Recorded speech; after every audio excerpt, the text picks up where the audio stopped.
This is the Protestant Libertarian Podcast, a project of the Libertarian Christian Institute and part of the Christians for Liberty Network. I really hope that you guys enjoy today's show.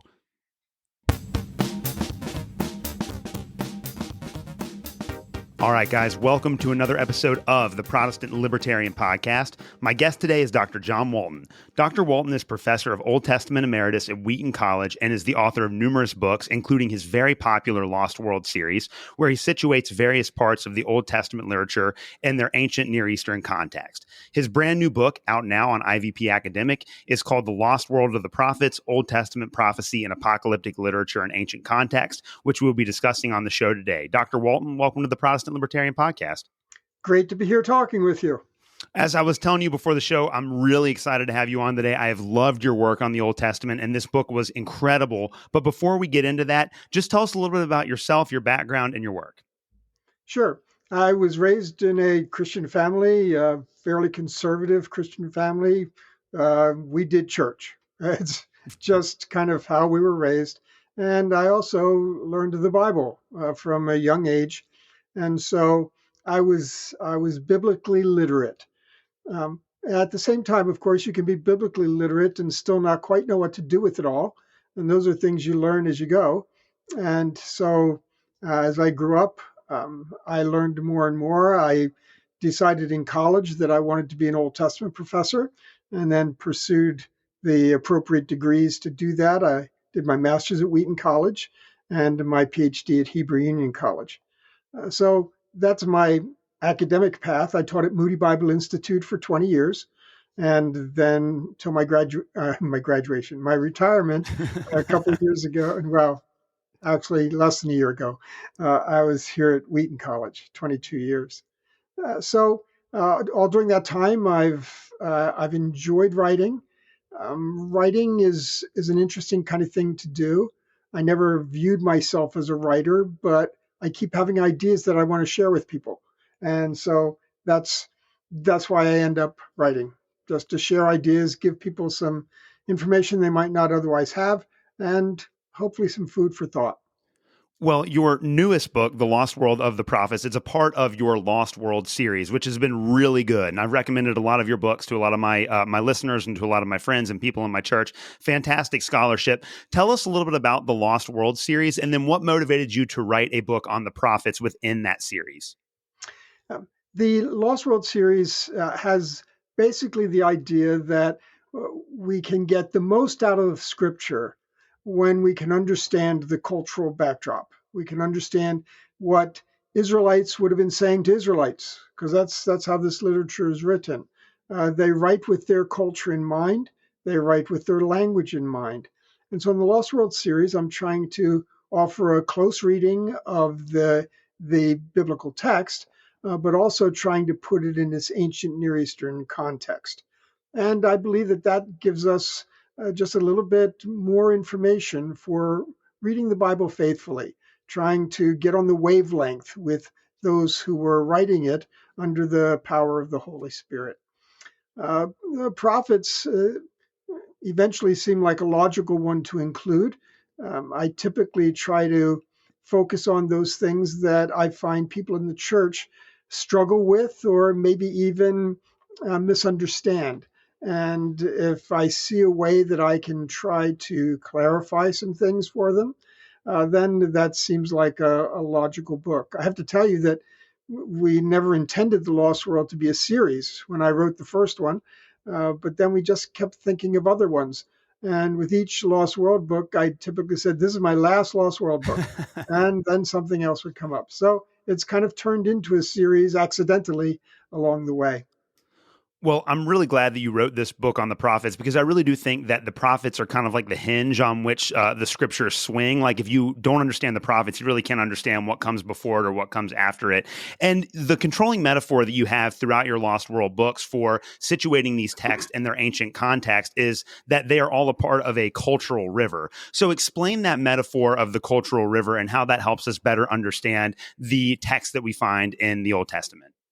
So cultural river is just a metaphor to talk about the cultural contexts that we all live in. We all have a cultural context. We are well aware of some of it other parts of it are subconscious.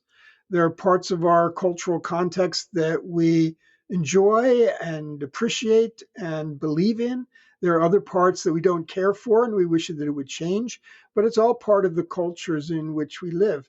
It involves economics, politics, religion, science, values, all sorts of things. And so I think that it's important for us to recognize the concept of cultural river, basically with the idea that we then have to recognize that the Israelites don't know our cultural river, and therefore they're not writing to our cultural river. Certainly, God knows all cultural rivers, but here we're talking about the Israelite instruments that he worked through, and they do not know us. So, the cultural river idea is that we have to try to push aside our own cultural river, our default concepts, our natural ways of thinking, so that we can try to glimpse as much as we can their cultural river, with the idea that that will help us understand the text better. Yeah, and in the early sections of your book, you try to situate prophecy within its ancient Near Eastern context. One of the things I really do like about your books is that it's not like you don't have conventional chapters. You have series of propositions that you then explain in chapter length form. So you can become a very informed person just by looking at the table of contents in your book. But very early on in the book, you talk about how prophecy functions in the ancient Near East, and you actually say that prophecy is a subset of another category called divination. So walk us through that. What is divination, and how does prophecy function within that cultural context? That's probably one of the things that's a little bit of a shock to readers, because people who are familiar with the Bible know that divination, for the most part, was forbidden to the Israelites. And yet prophecy is something that's valued and praised and plays a very significant role. So it's hard to think of them in the same basket, but they truly are, because they both represent ways that people in the ancient world believed that deity spoke, deity communicated to them. Divination provided ways that people could get communication from God. And prophecy was a way that God offered communication through chosen people. And so they both have to do with getting a message from deity. And that's what holds them together. And that's why I say that prophecy is a subset of divination, because they're both working in that general category of divine communication. And for Israel in the Old Testament, they obviously have their own unique cultural context that's not completely dissimilar from the world that's around it. And you make the case that in a lot of ways, prophecy is similar to the way that people would have understood it in the culture surrounding Israel, but that for Israel, there are some unique characteristics of prophecy that separate them from the cultures around them. So walk us through that. How is prophecy in the Old Testament both similar and dissimilar to what we might see in other ancient Near Eastern cultural contexts? Well, it's similar because people believed that God or the gods communicated through particular spokespeople. And as you know, that's what I indicate is the prophetic role. They are spokespersons for the divine. And so both prophets in Israel, prophets of Baal and other places in the Bible, prophets of Babylonian gods, all basically work under that same premise. The concept that the gods use people as instruments of communication. So they have that in common. The idea that prophets often served the kings, no surprise. That happens in Israel. It happens in the ancient world as well. The idea that the prophets would give kings or their audience information about the future is a common ground, because the whole idea was that people wanted to know what the gods were doing so that they could respond appropriately to them. So there are a lot of points of overlap. The prophets of the ancient world sometimes spoke to issues of justice or appropriate ritual. And again, in that sense, the messages are the same. But the differences are the ones that strike us and that we can learn a lot from as well. One of the differences is that fairly early on in the biblical history, the prophets began taking their message to the streets, to the people, not just serving in the king's court or not just um, advocating for or against the king, but actually going out and talking to the people, holding all of the people responsible, giving all the people their messages. And that's something that is unmatched at this point in the ancient world. A second element, and probably even more important, is that as prophecy develops in Israel, it becomes closely connected to the covenant. And so, in that sense, the prophets become not only spokespersons for deity, but they become champions of the covenant, guardians of the covenant, advocates for the covenant. And lots of their messages to Israel focus on this covenant relationship. And you'll recall that this covenant relationship is something that is unique to Israel and her relationship to Yahweh. There are covenants between gods and kings in the ancient world, but not between God and a people group. And so, in that sense, the very existence of the covenant is a uniqueness. And then the fact that the prophets focus on that is a further element that distinguishes it from the rest of the ancient world. Yeah, there's a lot that you just said there that I want to unpack and that I think is very important. Fundamental to this, you have an entire proposition in your book about this, is that prediction in your as you argue it in the book, prediction is not the right category to think about prophecy. Now, if you ask the average American Christian, I think pretty much everyone assumes that prophecy is only about predicting the future. Like, that's the whole point of being a prophet, is you know what's going to happen in the future. But you have made the case very eloquently that really prophets are there just to act as a spokesperson for God, and that prediction isn't necessarily a part of that prophetic role. So walk us through that. In what ways were in the ancient Near East prophets expected to be spokespeople for God, and why is prediction not necessarily intrinsic to that role? Sure. The idea of being spokespersons is that, again, people yearned to hear what God was doing or what he expected them to do. And so they sometimes looked to prophets as well as other forms of divination to find that out. But that wasn't so much about predicting future events.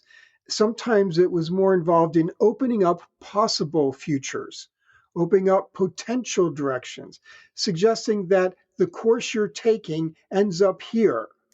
Is that where you want to go? Those kinds of ideas. In that sense, it has some similarity to what we talk about forecasting, whether it's forecasting the weather or economic forecasting. Here's the path things are on. Here's what that would look like if it comes to fruition. So in that sense, it's a little bit different than simply predicting. Sometimes we talk about the weather people on in the news of predicting the weather, but they would tell you they're forecasting, and that's not the same thing.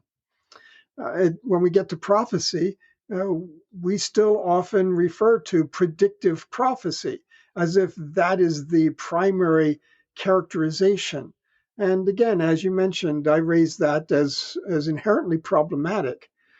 And that's precisely because when we use the term prediction, we use that to refer to things that we cannot cause to happen.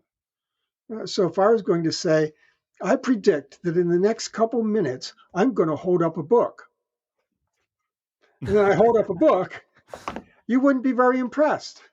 Because, of course, I can predict that. It's because I can make it happen.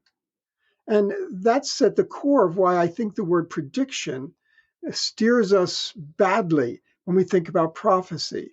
The prophets, of course, can't cause things to happen, but it's not their message. It's God's message that they're just the delivery people.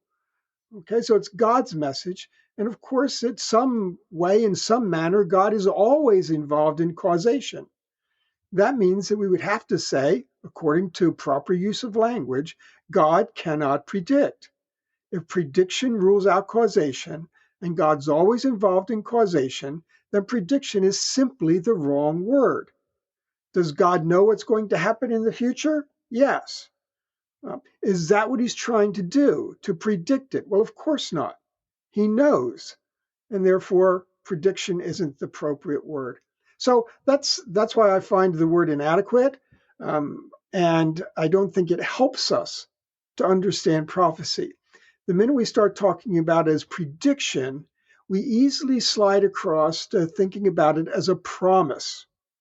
God has promised to do this thing. Now, God does make promises, but typically in the course of prophecy, that's not what's going on. So I think we have to be very careful with the language we choose to describe this kind of literature and this phenomenon. And so that's what I try to do in the book, to sort those things out. So, our foundational understanding of a prophet is someone that acts as a spokesperson for God. But as you state in your book, the specific role and the specific message of prophets develop over time as Israel's context changes throughout the course of history. And you have three main stages of prophetic development. One of those you subdivide into two different stages. So, walk us through the development of prophecy in the Old Testament. And this was one of these things that I genuinely had never picked up on in the Old Testament before, but it's very obvious once you point it out. So walk us through the development of prophecy and how these spokespeople for God changed their method and mode of communicating that message depending on Israel's situation. Sure. So I won't go in historical order, but let's start with the main category, which is one that we call classical prophecy. We call it classical prophecy because these are the books that are collections of prophetic oracles in our Old Testament. And it's the one we're most familiar with. So whether it's Isaiah and Jeremiah and Ezekiel, or whether it's Hosea and Amos and Nahum and Habakkuk, these are the classical prophets. So that term classical is kind of at the core of the categorization. So we look at the prophets before that time and we call them pre-classical.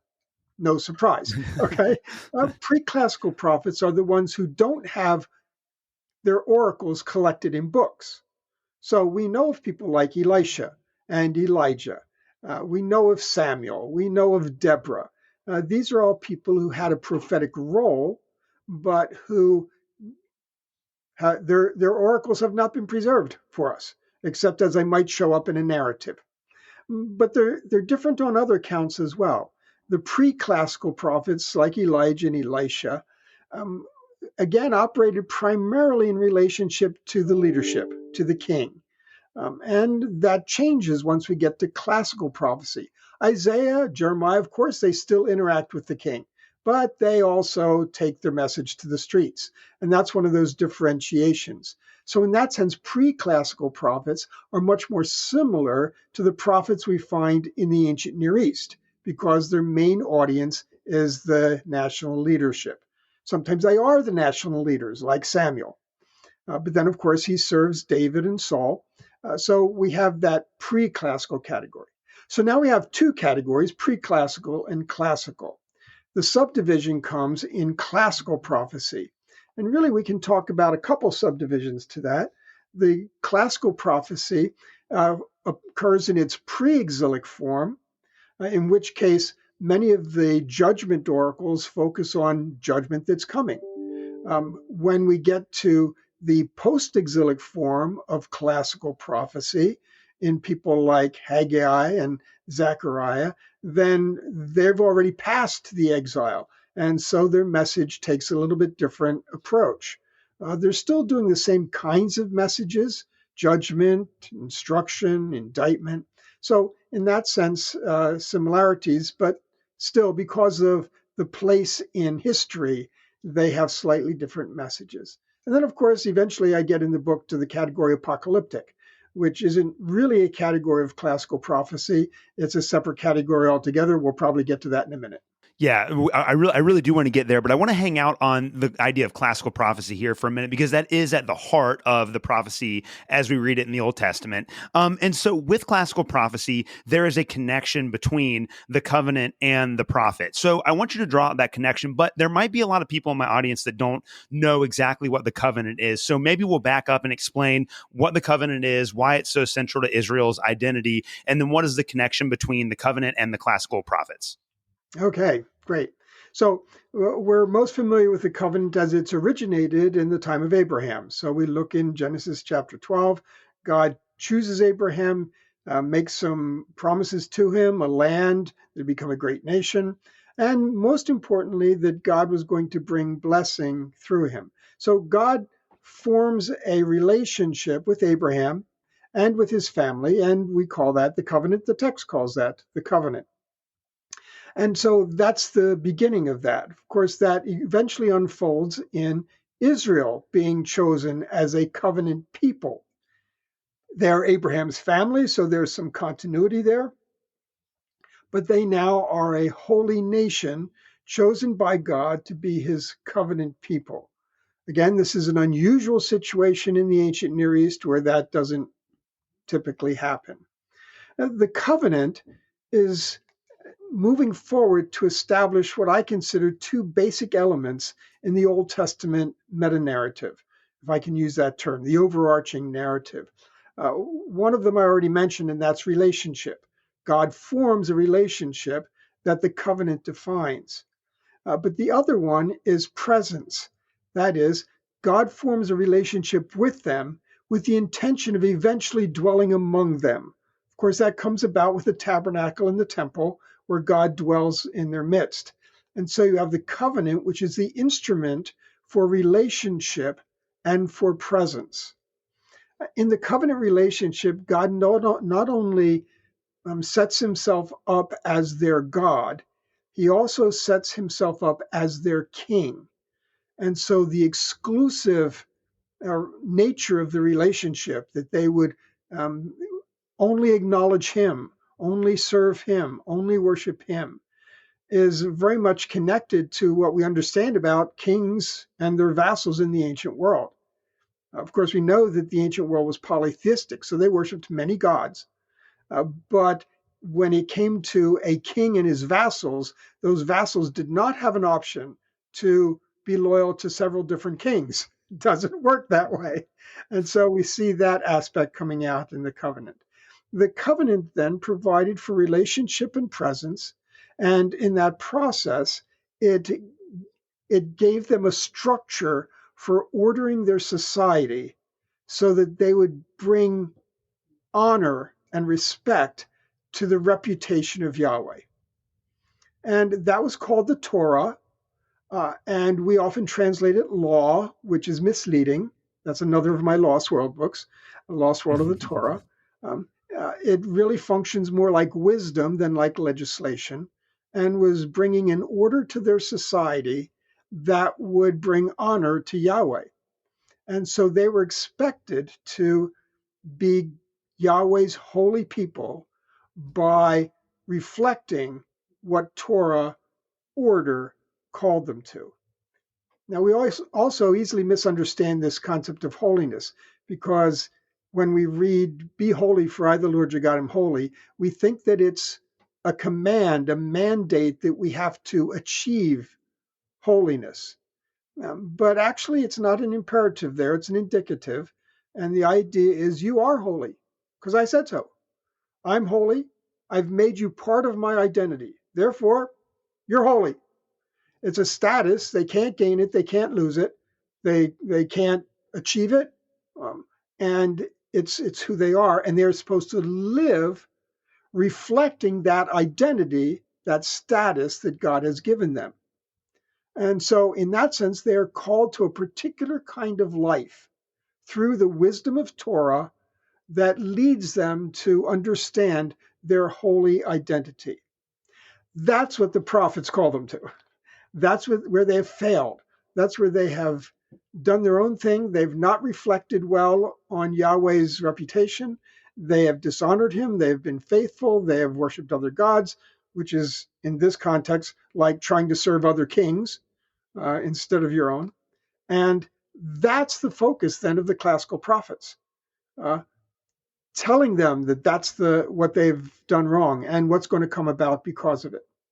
So we have the prophets as spokespeople for God on behalf of the covenant in the classical era, but even within that, the mode or the message of the prophets is not monolithic. There are many different kinds of messages that prophets communicate. And again, from a modern perspective, a lot of the ways that they communicate their message might be very, very strange to modern Christian readers. So talk to us about that. What are some of the different kinds of messages that are communicated by these prophets who are representatives of God and the covenant?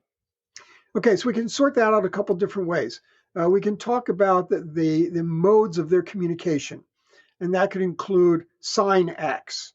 It could include extended analogies or allegories or metaphors. Those are all rhetorical devices that the prophets can use. Sometimes there are visions or dreams that they might use. Those are the media that they use. And that's interesting to see. And it's important to see some of those varieties. More importantly, I think, is the types of messages, not so much the medium, but the types of messages that they gave. And I identify four different categories in the book. The first is indictment, and that's where the prophets are telling the people what they've done wrong. Low hanging fruit, lots to draw from there. Okay, these are the things you're doing wrong. And you can see that when you read through the prophets, you can't miss it. Plenty of indictment. Okay, and you can see also that indictment is not about the future, it's about the past and the present. And the prophet's messages do span past, present, and future. So we have indictment. Then we have judgment. Judgment is talking about the consequences, what's going to happen because of their waywardness, their unfaithfulness. Judgment oracles tend to be inherently conditional. We can see a clear example in the book of Jonah, where his judgment oracle did not come about because the people of Nineveh responded. So judgment oracles are supposed to prompt the people to response, and as they respond, things may take a different course. So again, those judgment oracles are not so much prediction or promise. They are opening up possible futures. They're saying, this is the direction you're going, and this is where it's going to take you. Okay, so there's the chance of taking a different course. And we see examples of that in the Old Testament. So Josiah's own positive response, for example. So we have judgment oracles. The third category of oracle is instruction. Instruction is pretty easy. It's easy to spot. Repent, turn to the Lord, get rid of your idols. Pretty easy to spot instruction. And of course, as you would expect, typically connected to the covenant expectations. They are failing to keep Torah and they need to start doing it. And so instruction is actually the least represented of prophetic messages because the people know the covenant. They know what they're supposed to be doing. And so, nevertheless, it's sometimes part of the message. So those are the three. The fourth category, I give kind of a complicated label to. I call it aftermath. It basically is comprised of hope and restoration. I tried to pick a word bigger than that because every once in a while, what's coming after the judgment, in the aftermath, what's coming after the judgment might be more problems. We can see this in Gog and Magog, for instance, in Ezekiel. So it's not always positive, hope, restoration, things of that sort. But most of the time it is. I acknowledge that. So we have those. Again, those talk about not so much laying out the specific future that they can count on.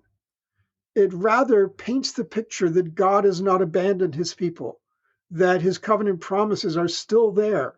The covenant is still intact, even though they are suffering punishment, and that God plans to restore his people.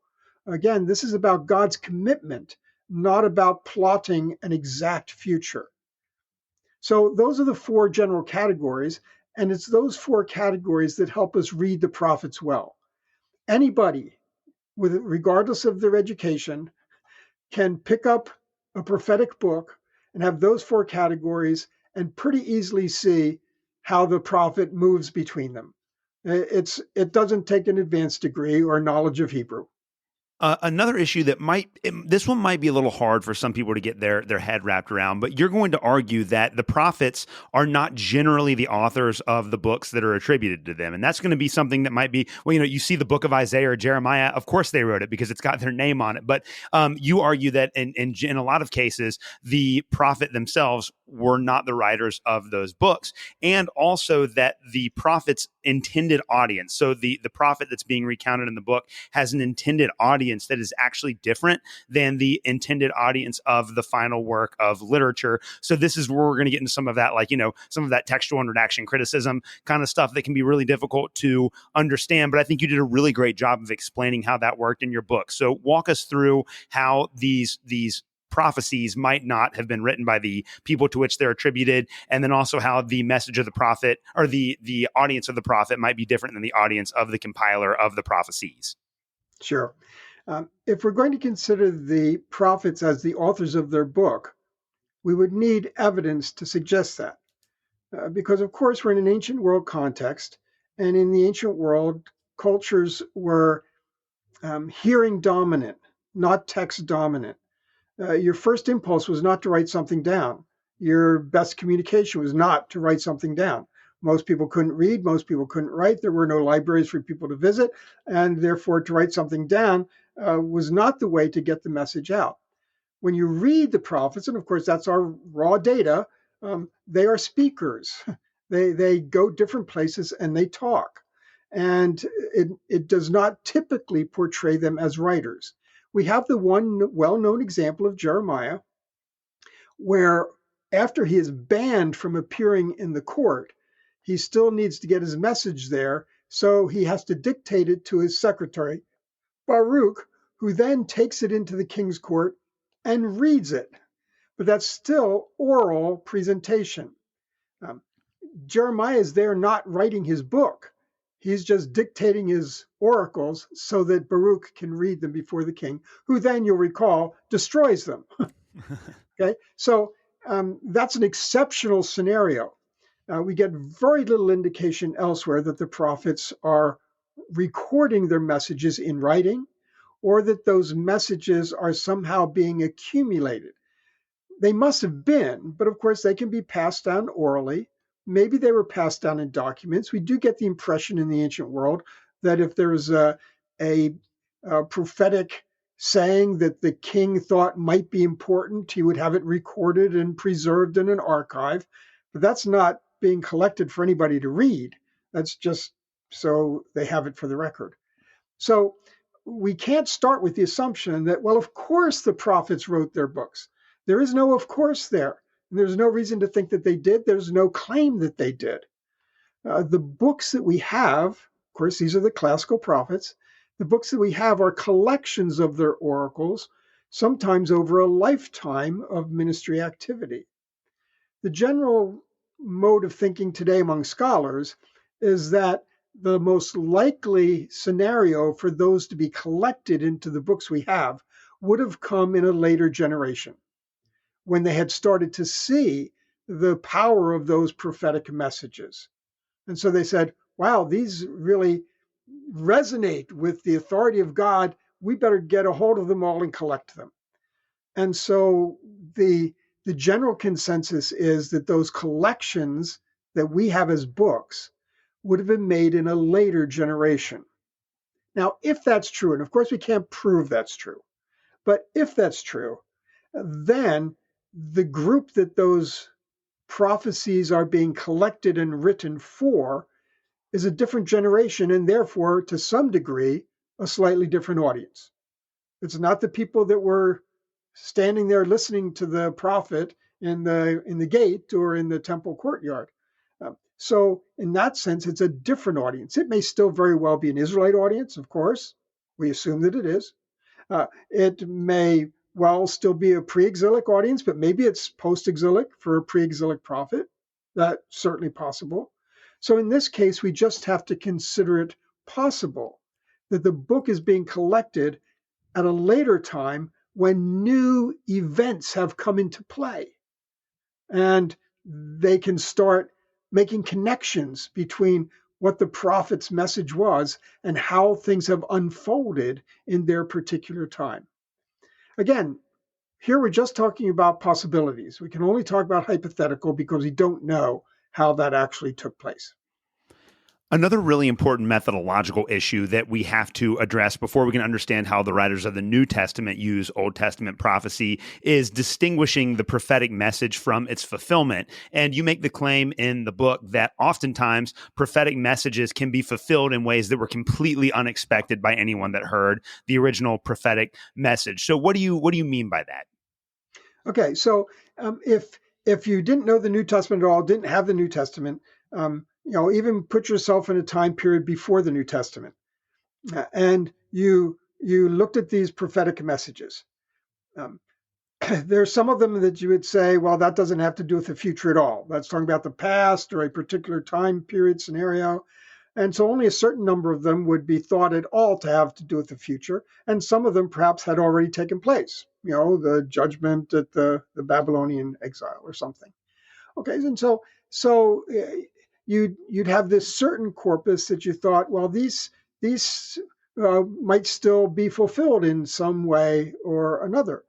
Um, but the fact is that the prophetic message had authority, whether it was about the past or the present or the future. It had authority as something that had come from God through his chosen instrument, the prophet.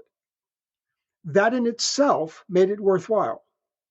That in itself made it something to pay close attention to, because it's the word of God. And that message carries authority, regardless of whether you think it is subject to fulfillment, or you don't think it's subject to fulfillment, or you think you know what the fulfillment might be, or you have no clue what the fulfillment might be, or you think it's already been fulfilled. Doesn't matter. The message carries authority. So the distinction that I draw is an important one, I think, because in the church these days, my perception might be wrong, but in the church these days, it seems to me that when anybody gets into the prophets, they want to know about fulfillment, either how it was fulfilled in Jesus or how it's going to be fulfilled in the end times. They're interested in fulfillment. And I wonder if that's just got us with the cart before the horse. Uh, what has authority is the prophet's message, regardless of how, when, or whether fulfillment is taking place. And it's that prophetic message which carries God's authority. Now, fulfillment talks about how things unfold in history. Okay, and they do. And sometimes, as you mentioned, they unfold in very unexpected sorts of ways. And so fulfillment is a separate phenomenon. It's related because fulfillment includes connecting dots. It involves connecting a dot for an event at one point to a prophetic saying in a previous point. And of course, that's sometimes the New Testament authors are doing that. We love to see those dots connecting. Okay, but the fulfillment is what unfolds in history. What has authority in fulfillment is the New Testament author's announcement of fulfillment, because now that becomes a message that's inspired. Okay, the announcement of fulfillment. So in that sense, we have an authoritative message that the prophet gave that's independent of fulfillment and worthwhile regardless. Then we have an authoritative message of the New Testament author, which is announcing fulfillment. That also has authority, and it involves connecting dots. So we have two separate phenomena. And if we only ever look at the prophets to think about fulfillment, we're missing 95% of them, of the authority of God's word. So that's how I differentiate between prophecy and fulfillment, the message and fulfillment. That's perfect. And then maybe, because I want to get into apocalyptic here in just a minute, but I think there are two more things we have to address before we can get to the very complicated question of apocalyptic literature. I think you did a great job of explaining how New Testament writers would have appropriated that prophecy. Maybe just give us a little bit more background, maybe some specifics, because you do in the book. What are some of the other ways that we can see New Testament writers understanding the fulfillment of Old Testament prophecy in and through the life and death and resurrection and ascension of Jesus? Well, I've taught about prophecy for a long time throughout my career, but only when I was writing this book did something occur to me that I brought out in the book. And that is that when we look at the things that New Testament authors identify as fulfillment, almost all of them are ones that you would have never guessed that fulfillment from the Old Testament, and are ones that would not have been part of the expectation of people before the New Testament. In other words, if you got somebody in the first century BC to make up a list of what you expected of Messiah based on the prophets, what's your checklist? How are you going to recognize Messiah? Okay, and then compared that to the things that the New Testament authors say are fulfilled. There's almost no overlap between those lists. Yes, you've got things like Bethlehem. Okay, great. Okay, 1 out of 38. Good job. But very, very few. So almost all the things that they identify as fulfilled are things that weren't even looked at as messianic or as being fulfillable. At the same time, if you took that list, first century BC, and looked at all of those things on it, most of them were not fulfilled by Jesus in the time of his ministry, because most of them had to do with sitting on the throne of David, overthrowing enemies, having a political kingdom, things of that sort. So almost all the things that they were expecting are not the things that happened, and things they would have never expected are the things that happened. And of course, that's why Jesus was such a confusing person to the Jews of his time, because he just wasn't matching the profile. In some ways he was, and he had to keep reminding them, notice that the blind people are seeing and the lame are walking. That's me. Hello. Okay, so there are those moments, but he has to keep drawing those out because they're not obvious to the people there.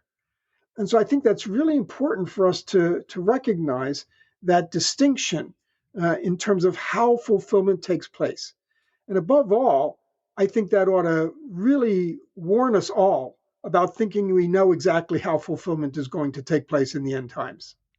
Yeah, that's really, really important. One of my absolute favorite chapters in the book is chapter 13, where you explore how prophecy doesn't actually have implications for how we understand the future, but you caution against trying to draw up a detailed eschatological timeline for the way that history is going to unfold. And it seems like, at least in America, most popular commentators on prophecy and apocalyptic literature want a very detailed eschatological timetable. And it's like every 2 or 3 years, we get some new book or some new preacher or whatever that knows exactly what's going to happen and the end times right now and all of that stuff. But I think that's a really important point to make before we get into apocalyptic literature, is that even though prophecy does have implications for the future, it does not give us a detailed timeline for how things are going to unfold. Just explain that before we take a look at apocalyptic literature. Well, the implications are clear but general. God's kingdom is coming. Christ will return. We are supposed to live in the hope of the imminent return of Christ. And there's going to be a lot of problems, and his kingdom is coming. Pretty general stuff, but not enough to make a timeline. Again, a chart of events. And by the way, I grew up in that world, so I understand it very well. I probably made some charts myself. So it's that kind of thing that we have to be aware of. So it's the important issues about prophecy are not to help us put together a timeline, because every indication we have from scripture where we have seen fulfillment is that didn't see that coming. That really looks different from what I thought. And we need to learn that lesson. So apocalyptic literature, we're getting to this here. It is one of the most misunderstood forms of prophecy in the entire Bible. And it is just like a happy hunting ground for like conspiracy theorists and people that want to come up with these crazy eschatologicals. And it seems like even a lot of people that aren't a part of the church know what the book of Revelation is. They know what Daniel is just because it's seeped into our popular culture. But apocalyptic, like all these other works of literature that we've been discussing, has a historical context, and it works in ways that make sense in its ancient literary context. So talk to us about that. What is apocalyptic literature, and how does it actually work historically? Sure. We have dozens of exemplars of apocalyptic literature. The only two in the Bible are Daniel and Revelation, but there are dozens of other examples, both Jewish and Christian apocalypses. The genre develops in earnest in the 3rd century BC. Not that there weren't precursors and predecessors to it, but in earnest in the 3rd century, and goes till about the 2nd or 3rd century in AD. And so it's a genre that has a time slot where it's a very common form of communicating these ideas. Uh, the there is some continuity with prophecy, but there is some significant discontinuity as well. The continuity is that this is still the idea that they feel that they are receiving information from God. It just takes on a different medium. So now instead of oracles, thus says the Lord, we have visions filled with symbolism and things of that sort. Um, so that's one of the major differences, the medium by which the communication takes place. Second big difference is a shift from the covenant focus that we know well from classical prophecy and even going into the post-exilic period, but shifting that to a larger scale as we start thinking about history as a whole and more universal kind of perspective on things. The apocalyptic literature is not tied so deeply into the covenant. Certainly in the book of Daniel, you'll find his prayer in chapter 9, where he's confessing the covenant violations of Israel. So it's not like they're totally gone, but that's not the basis of his message. The apocalyptic message of Daniel is not tied into the covenant. And so we find that distinction. So apocalyptic emerges out of prophecy, has some lines of continuity with prophecy, but really is a different genre and needs to be handled on its own. Yeah, and you talk about this a little bit in your book. When we look at books like Daniel in the Old Testament, they have a profound impact on the development of New Testament apocalyptic, and not just the book of Revelation, but the way that apocalyptic language is used throughout the New Testament, and like Jesus' Olivet Discourse and passages like that. So how can our study of Old Testament apocalyptic inform how we understand New Testament apocalyptic literature and apocalyptic-oriented statements in the New Testament? There's a lot of continuity between them. Again, the apocalyptic that we see in a Christian context developed out of a couple centuries worth of apocalyptic in a Jewish context. And so they certainly follow some of the same lines of development, the same ways to deliver a message. One of the things they have in common is that in apocalyptic, it's filled with visions, but the visions aren't the message. The visions are only the occasion for the message to be given. So in a book like Daniel, that would say you're not going to camp out on the seashore watching for 4 beasts to come out of the sea. That's just a vision, but that has a message connected to it. And likewise in Revelation, there may be things that we say, boy, we're not going to wait around and listen to hear if I hear all the trumpets, that come along. These are visions that are meant to provide a basis for a message. And we have to try to get to the message, which, by the way, is usually articulated pretty clearly. And so it's not the kind of thing that we have to worry about. If the message is dependent on a symbol, it's generally a symbol that is actually interpreted in the text. If the symbol's not interpreted in the text, then we don't know what it stands for. When I look at Zechariah's first vision, I can't tell you what the myrtle trees stand for, or even what the colored horses stand for. The colored horsemen in Revelation, 4 different colors, 4 horsemen, 4 meanings, opened up right there. Colored horses in Zechariah, nope, doesn't tell you. And it may not mean anything. And so in that sense, we have to be careful that we don't vest too much of our attention in trying to unfold symbols that we have no basis for knowing. If we're just guessing, there's no authority.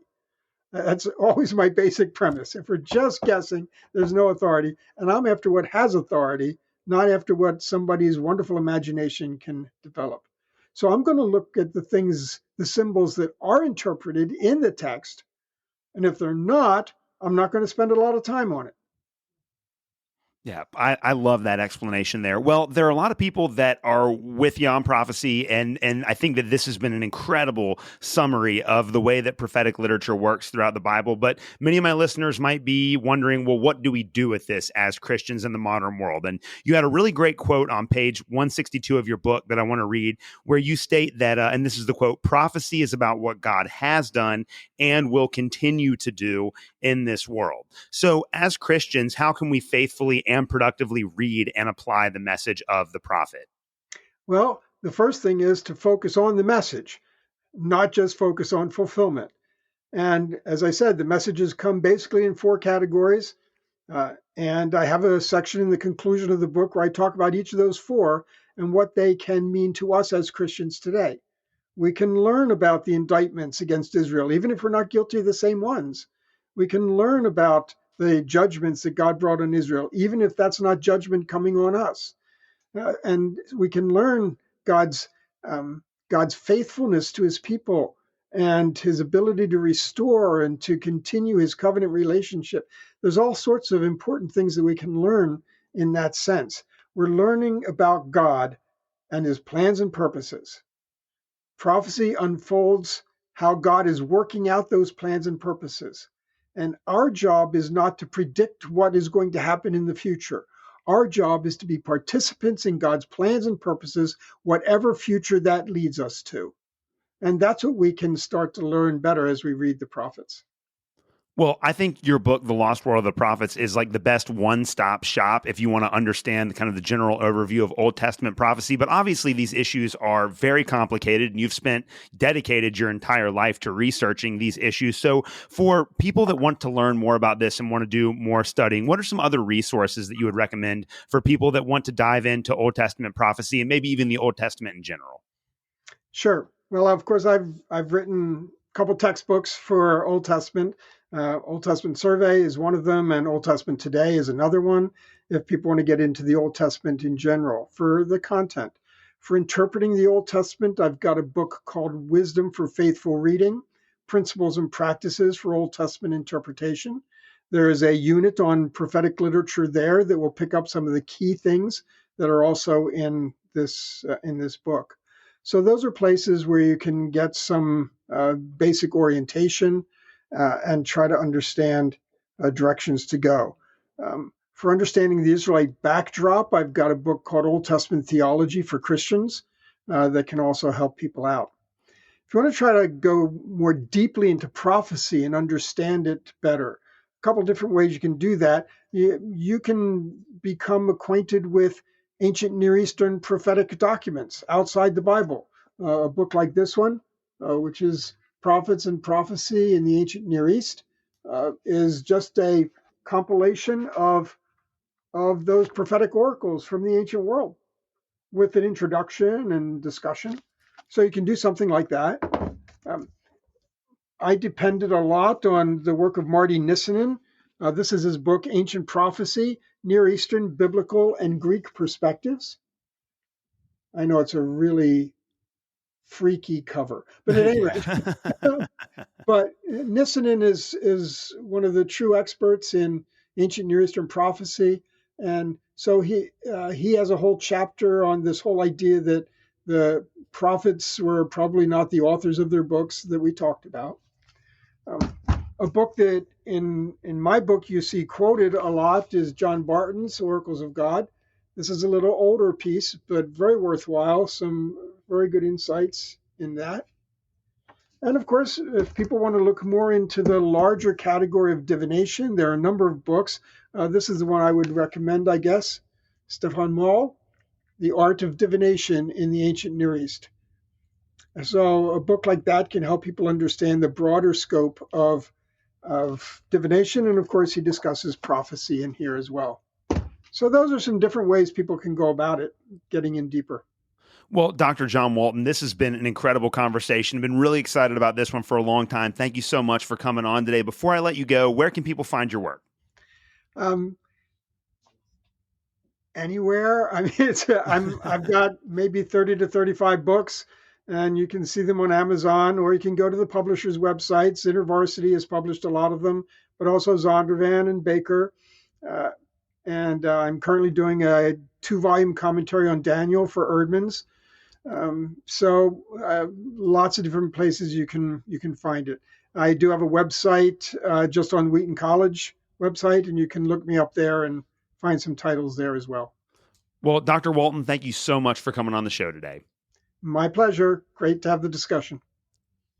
Thank you for listening to another episode of the Protestant Libertarian Podcast. If you have any questions or comments, please reach out to me at theprotestantlibertarian@gmail.com. You can also find me on Twitter. You can follow me at the handle @ProLibertyPod. Again, that is @ProLibertyPod. And you can also visit me at theprotestantlibertarianpodcast.com.